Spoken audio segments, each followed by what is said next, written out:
Janasena party విషయానికి వస్తే కొన్ని బలహీనతలు బలంగా ఉన్నాయి. ప్రతిదానికి నేనే వచ్చి ఖండిస్తూ ఉండాలా? ఎంతోమంది ఎన్నో సందర్భాల్లో నన్ను తిట్టారు. మీరు ఒక్కరంటే ఒక్కరు కూడా మీరు స్పందించలేదు. చంద్రబాబు నాయుడు గారి విషయం పైన చాలా సీరియస్గా మాట్లాడుతున్నారు. తరిమి కొడుతున్నటువంటి వీడియోని సోషల్ మీడియాలో బాగా వైరల్ చేసి party important, party development important, కానీ ఇక్కడ అది జరగట్లేదు. వీళ్ళు పవన్ కళ్యాణ్ గారికి చాలా విషయాలు తెలియకుండా దాచిపెడుతున్నారనేది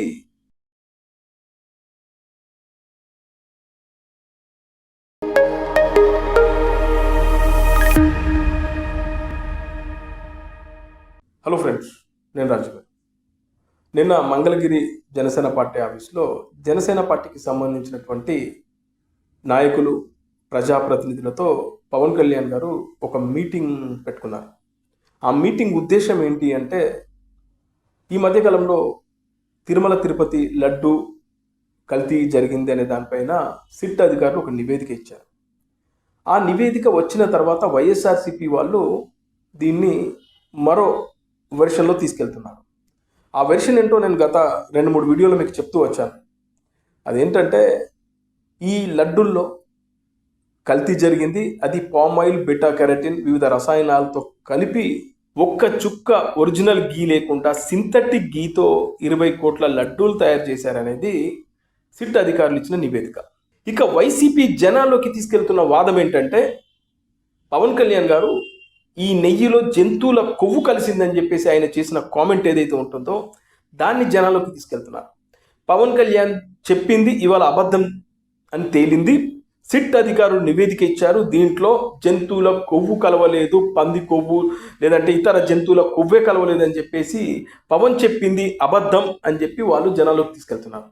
ముఖ్యంగా పవన్ కళ్యాణ్ గారికి సంబంధించినటువంటి గుడుంబ శంకర్లో ఆయన ఒక గురుజీ వేషం కట్టినటువంటి ఆ వీడియోని పెట్టి దాని వెనకాల ఒక యానిమేషన్ చేసి పవన్ పరిగెడతా ఉంటే వెనకాల వైసీపీ వాళ్ళు జనాలు తరిమి కొడుతున్నటువంటి వీడియోని సోషల్ మీడియాలో బాగా వైరల్ చేయడం మొదలుపెట్టారు. అలా వైసీపీ వాళ్ళు ఈ కల్తీ నెయ్యి విషయాన్ని తమకు అనుకూలంగా మలుచుకున్నారు. దీన్ని కూటమి కరెక్ట్గా తిప్పి కొట్టడంలో విఫలమైంది. నేను దాదాపు 8 రోజుల కిందటనే ఈ వీడియో పెట్టాను. కూటమి ఈ విషయంలో ఫెయిల్ అవుతుంది, తిప్పి కొట్టలేకపోతున్నారు అని ఒక వీడియో కూడా చేశాను. సరే, అయితే నిన్న జనసేన మంగళగిరి ఆఫీస్లో జనసేన పార్టీకి సంబంధించినటువంటి కీలక నాయకులు, అంటే పిఏసీకి సంబంధించినటువంటి నాయకులు, ప్రజాప్రతినిధులు, ఎమ్మెల్యేలు, ఎంపీలు అందరూ కలిసి నిన్న ఒక మీటింగ్ అరేంజ్ చేశారు పవన్ కళ్యాణ్ గారు. ఈ మీటింగ్లో ఆయన చెప్పింది ఏంటంటే, ప్రతిసారి నేనే మాట్లాడాలి. ఈ కల్తీ లడ్డు విషయంలో జనసేన పార్టీ నుంచి ఒక్కరంటే ఒక్కరు బలంగా మీ వాయిస్ వినిపించలేకపోయారు. ప్రతిదానికి నేనే వచ్చి ఖండిస్తూ ఉండాలా? మీరు ఏం చేస్తున్నట్లు? అలాగే నా పైన ఎంతోమంది ఎన్నో సందర్భాల్లో నన్ను తిట్టారు. మీరు ఒక్కరంటే ఒక్కరు కూడా మీరు స్పందించలేదు. ఇవాళ చంద్రబాబు నాయుడు గారి పైన అంబటి రాంబాబు లాంటి వ్యక్తులు మాట్లాడగానే మీరు ఇమీడియట్లీ మీ సొంత ఇష్యూ లాగా తీసేసుకొని మీరు చాలామంది సోషల్ మీడియాలో పోస్టులు పెట్టారు, కౌంటర్లు ఇచ్చారు. ఏంటి అసలు నా విషయంలో జరుగుతున్నప్పుడు మీరు ఎవరు స్పందించలేదు, ఈ విషయంలో మీరు బలంగా స్పందిస్తున్నారు, అప్పుడు ఏమైంది? అలాగే ఈ కల్తీ లడ్డు విషయంలో కూడా మీరు ఎందుకు అంత సైలెంట్గా ఉన్నారు అని చెప్పి పవన్ కళ్యాణ్ గారు ప్రజాప్రతినిధులను, అదేవిధంగా జనసేన పార్టీకి సంబంధించినటువంటి కీలక నాయకులను అడగడం జరిగింది. అదేవిధంగా అరవ శ్రీధర్ ఇష్యూ పైన కూడా చాలా సీరియస్గా ఆయన మాట్లాడడం జరిగింది. వ్యక్తిగత విషయాల్ని పార్టీకి రుద్దకండి, ఏదైనా ఉంటే ఇంకొకసారి పార్టీకి చెడ్డ పేరు తీసుకొస్తే ఊరుకునేదే లేదని పవన్ కళ్యాణ్ గారు ఖరాఖండిగా చెప్పారు. దాదాపు 20 నిమిషాలు ఆయన మాట్లాడి మధ్యలో ఆయన చాలా సీరియస్ అయ్యి మధ్యలోనే వెళ్ళిపోయాడు అనేది బయటకు వచ్చిన వార్త. ఇక ఆ తర్వాత జనసేన పార్టీకి సంబంధించినటువంటి కొంతమంది ఎమ్మెల్యేలు బయటకు వస్తూ మీడియా పాయింట్ ముందుకు వచ్చినప్పుడు వాళ్ళు చెప్పారు, ఇదే విషయాన్ని చెప్పారు. ఈ అరవ శ్రీధర్ ఇష్యూ గురించి కానీ, అలాగే కల్తీ లడ్డు విషయంలో కూడా జనసేన నుంచి బలంగా ఖండనలు లేవు. అలాగే చంద్రబాబు నాయుడు గారి విషయం పైన చాలా సీరియస్గా మాట్లాడుతున్నారు, కానీ నా పైన ఎంతోమంది ఎన్నో రకాలుగా మాట్లాడుతున్నప్పుడు మీరంతా ఎందుకు సైలెంట్గా ఉన్నారు ఏంటి అని చెప్పి పవన్ కళ్యాణ్ గారు క్వశ్చన్ చేయడం జరిగిందని చెప్పి ఒకరిద్దరు ఎమ్మెల్యేలు మీడియా పాయింట్లో ఈ విషయం చెప్పడం జరిగింది. ఇది జరిగిన విషయం. అక్కడ నేను నిన్న ఉదయం ఇదే విషయం పైన ఒక వీడియో చేశాను. సోషల్ మీడియాలో కొంతమంది జన సైనికులు పెట్టిన పోస్ట్ అదేంటంటే, చంద్రబాబు నాయుడు గారి పైన అంబటి రాంబాబు బూతులు మాట్లాడగానే జనసేన పార్టీకి సంబంధించి ముఖ్యంగా పవన్ కోటర్లో ఉన్నటువంటి కొంతమంది ట్వీట్లు చేశారని చెప్పి సోషల్ మీడియాలో బాగా వైరల్ చేశారు. ఏంటంటే, మీరు జనసేన పార్టీకి సంబంధించిన అధినేత పవన్ కళ్యాణ్ గారి పైన బూతులు చాలామంది ఇష్టానుసారంగా మాట్లాడినప్పుడు మీరు ఎవరు కూడా ఖండించలేదు. చంద్రబాబు నాయుడు విషయంలో మాత్రం మీరు అందరూ ఖండిస్తున్నారు. అదేంటి, మీరు జనసేన పార్టీకి సంబంధించిన నాయకులా లేకుంటే తెలుగుదేశం పార్టీకి సంబంధించిన నాయకులా అని క్వశ్చన్ మార్కు పెట్టి సోషల్ మీడియాలో ఎవరో మరి పోస్ట్ పెట్టారు. దాన్ని జన సైనికులు బాగా తిప్పారు. నేనంతా దానిపైన నేను నిన్న వీడియో చేశాను. అయితే ఎగ్జాక్ట్లీ అదే విషయం పైన ఈ డిస్కషన్ జరిగింది నిన్న మంగళగిరి ఆఫీస్లో. అయితే జనసేన పార్టీ విషయానికి వస్తే కొన్ని బలహీనతలు బలంగా ఉన్నాయి దీంట్లో. అవేంటంటే, జనసేన పార్టీకి బలమైన మీడియా లేదు.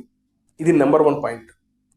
నెంబర్ 2, జనసేన పార్టీలో పవన్ కళ్యాణ్ కోటరీలో ఉన్న వ్యక్తులు వీళ్ళు పవన్ కళ్యాణ్ గారికి చాలా విషయాలు తెలియకుండా దాచిపెడుతున్నారనేది మనం ఈ వాతావరణాన్ని చూస్తే మనకు ఈజీగా అర్థమైపోతుంది.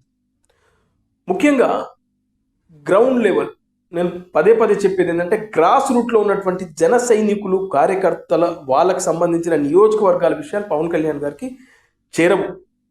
ఆయన తెలుసుకోవాలనే ప్రయత్నం చేసినా కూడా వీళ్ళు దాటవేస్తారనేది ఈ కొంతమంది చెప్తా ఉంటున్నారు.